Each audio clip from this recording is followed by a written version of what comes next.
Now you are ready to print your first object. Where do you even start, you say? That's a very good question.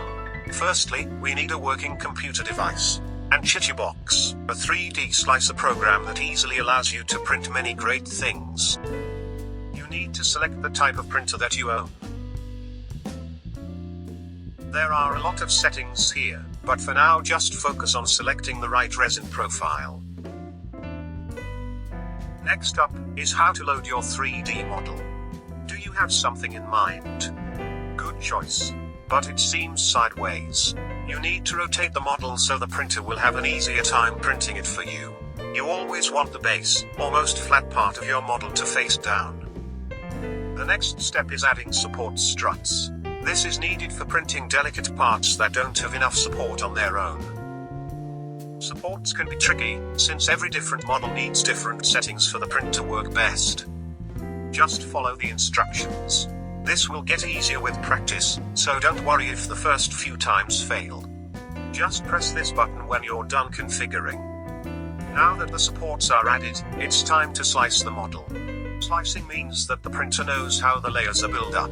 This also has some settings that you can experiment with. This is just something that you have to get a feel for. Make sure to check everything, and when you feel ready, click Save, and transfer the file to your device by internet, or USB, and start printing. Now let's have a look at your first print.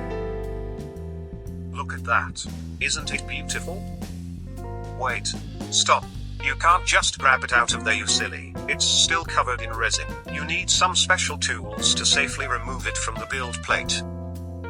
Keep in mind that it may drip resin while you're moving it. You can use a scraper to remove the model from the plate. This may need some force.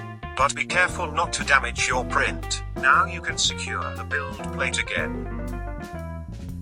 Next up is cleaning the model, since there is still liquid resin attached to the surface. For this we use any Sonic cleaning machine. You can also use this to clean up your scraper and other tools later. You should also use cleaning alcohol for this step. Don't worry, you don't have to put in clean alcohol every time. Handle carefully, since the cleaning liquid is contaminated with resin. Now put your model or tools in carefully, and run the machine for 5 minutes. That should be enough.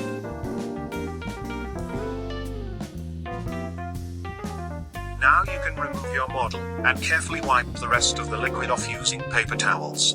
Don't forget to keep wearing your protective equipment.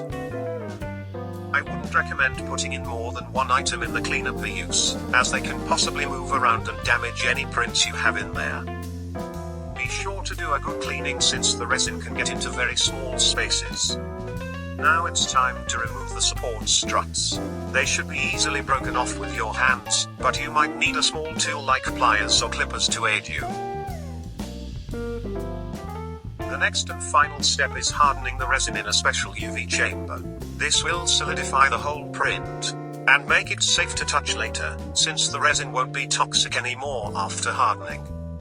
If you don't have one of these, you can also let the model sit in natural sunlight, since that also contains UV. In the chamber, 1 minute should do for small prints. After this, your first print will be finished, and now you know how to create many more awesome things using resin printers. Stay tuned for possible next videos, and until then, happy printing. Bye.